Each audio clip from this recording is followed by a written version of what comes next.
So I just finished Final Fantasy VII Remake, got every manuscript, beat every chapter on hard mode, wrecked pride and joy, and defeated the true secret boss, Jules. So basically, I've done nearly everything you can do within this game, and after doing all of that, I didn't know what to write about. I could tackle the amazing visuals, the beautiful way Square combined action combat with the ATB, the way music is used during cutscenes, and how they incorporate the compilation in this game, or talk about the effect that Final Fantasy VII Remake is going to have on the YouTube community. But in the end, I just want to talk about why this game makes me happy, which is a combination of all of those things. Let's get the most obvious thing in this game out of the way. This game is beautiful. It's crazy to think that we're playing a game that looks better than Advent Children, and with the recent announcement of Unreal Engine 5, I can only hope that we'll soon be playing games that look as good as Square Enix's recent CGI cutscenes and intros. And within this game, Square does a masterful job of redesigning characters while keeping them the same. The characters that I feel do this the best are Barret, Tifa, and the Turks. Starting with Barret, his design pretty much stays the same as the original game, but with one key difference. He has 4 giant ammo pouches around his legs, which makes it just a bit more believable that he doesn't run out of bullets while fighting. Then getting into Tifa, I was a bit worried that Square was going to remove or forget one of the biggest pieces of her original outfit,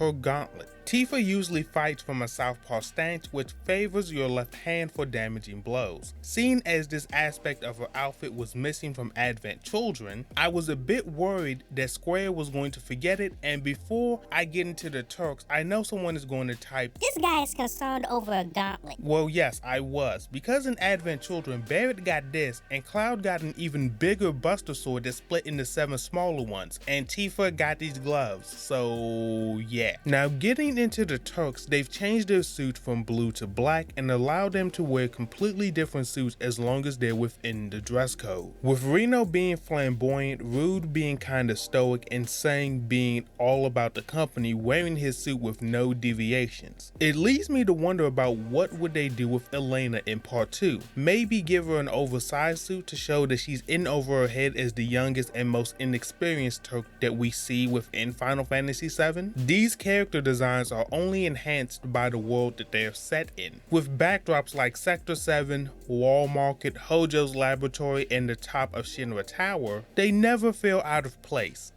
for the most part. Now moving on to the combat system. One of the biggest things Square Enix emphasized was the fact that this was going to be an action or real-time combat system. But with the fact that some of their more recent works have had very mixed receptions upon their initial releases, it was fair for some to be very apprehensive of what they were going to come up with, and being scared that maybe the combat wasn't going to be up to par until maybe even a year after the game initially released. However, now that it's been over a month since this game has released, I feel like it's fair to say that the vast majority of people who've played this game love the combat system, and that it's the main appeal for me personally to come back to play hard mode. The madman over at Square Enix, Teruyuki Endo, and his team figured out a way to incorporate the ATB into an action combat system so seamlessly that you don't even have to slow down the battles in order to use the command sometimes. With him saying, "I always pay attention to making something easy to pick up and learn, but once you get into it, it has a solid depth that players can sink their teeth into," which I think describes this battle system perfectly. From the actual combat to the materia that can completely change how characters perform in battle, not to mention they bring in an aspect of my favorite combat system from the mainline series, which is the stagger bar from the 13 series, which is better than it ever has been, with it not being so reliant on magic.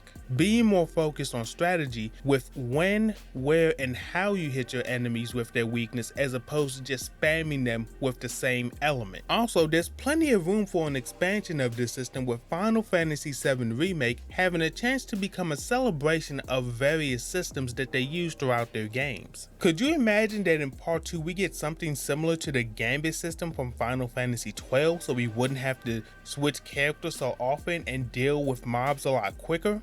maybe a chain system similar to X2 where you hit the enemies within a certain amount of time and you get a damage bonus up to about 20% outside of just the stagger meter, and possibly even using cross-chaining from 15. But considering the Moore's failings on 15, don't count on that one. And just one that popped into my head at the last moment, how about at the Battle of Condor, instead of doing that weird tactical defense game that they had in the original game, they literally just make it a mini game where you play as Final Fantasy Tactics, except we're using our characters and the mercenaries that we hire. I think that would be a pretty cool idea. And lastly, they could be adding something brand new that will genuinely surprise all of us. But to be honest, if Square Enix only made very minimal updates over the multiple parts of this project, I'd be satisfied with that as well. Now, getting to the music, it's very obvious that Final Fantasy VII Remake has a great soundtrack. It's one of the few things you can always count on from Square Enix. At the very least, you'll be able to enjoy a few of the songs throughout the game. But I don't want to talk about how the actual songs within this game sound, but talk about rather